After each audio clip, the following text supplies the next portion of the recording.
देश भर में कोरोना वायरस के मद्देनज़र जारी लॉकडाउन को 31 मई तक बढ़ा दिया गया है।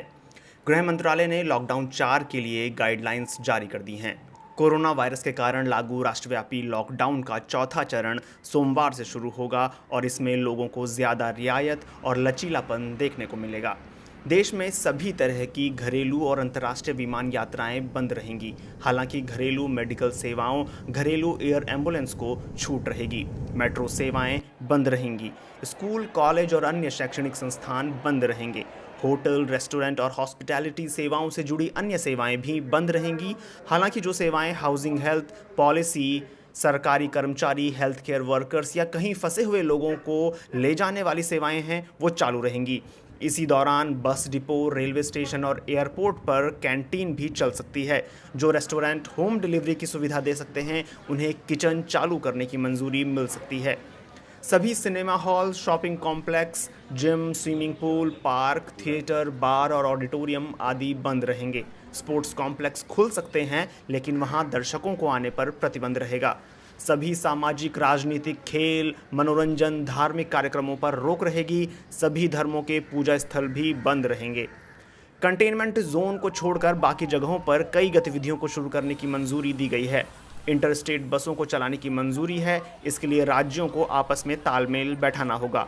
वहीं राज्यों और केंद्र शासित प्रदेशों के अंदर चलने वाला यातायात भी शुरू किया जा सकता है। लोगों की गतिविधियों के लिए तय किए गए स्टैंडर्ड ऑपरेटिंग प्रोसीजर्स के तहत गतिविधियां भी जारी रहेंगी। कौन सी जगह रेड, ग्रीन और ऑरेंज जोन में आएगी, इसका फैसला राज्य सरकारें खुद लेंगी। यह फैसला करते हुए उन्हें स्वास्थ्य मंत्रालय के मानकों का ध्यान रखना होगा। रेड और ऑरेंज जोन में कौन से इलाके कंटेनमेंट जोन और बफर जोन में आने चाहिए, इसका फैसला जिला प्रशासन करेगा। कंटेनमेंट जोन में सिर्फ आवश्यक सेवाओं को ही चालू रहने की मंजूरी रहेगी। इन इलाकों से लोगों को बाहर दूसरी जगहों पर जाने पर सख्त मनाही रहेगी। हालांकि मेडिकल इमरजेंसी की हालत में दूसरी जगह जाया जा सकता है। कंटेनमेंट जोन में घर घर जाकर सर्विलांस किया जाएगा। सभी जगहों पर आवश्यक सेवाओं को छोड़कर शाम 7 बजे से सुबह 7 बजे तक बाहर घूमने की मनाही रहेगी। स्थानीय प्रशासन इस दौरान इलाके में धारा 144 को सख्ती से लागू करेगा। निर्देशों में यह भी कहा गया है कि 65 साल से ज़्यादा बुजुर्ग लोग, बीमार, गर्भवती महिलाएं और 10 साल से कम उम्र के बच्चे बहुत ज़रूरी काम होने पर ही घर से बाहर निकलें, वरना घरों के भीतर ही रहें।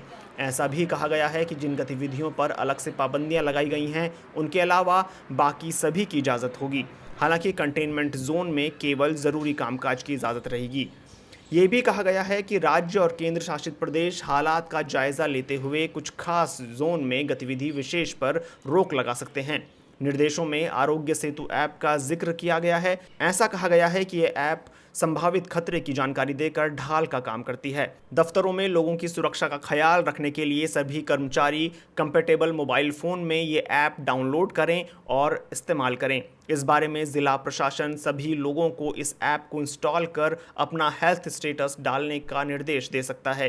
इससे उन लोगों का सही समय पर पता लगाया जाना आसान होगा जो इन्फेक्शन की जद में हो सकते हैं। ये भी कहा गया है कि सभी राज्य और केंद्र शासित प्रदेश medical professionals, nurse, paramedical staff, sanitization करने वाले कर्मचारी और एम्बुलेंस को एक से दूसरे राज्य में जाने से कतई ना रोकें।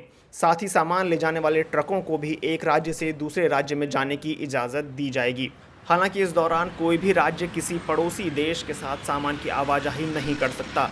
जो कोई भी शख्स इन तमाम दिशा निर्देशों का उल्लंघन करता हुआ पाया जाएगा, उसके खिलाफ सख्त कार्रवाई की जाएगी।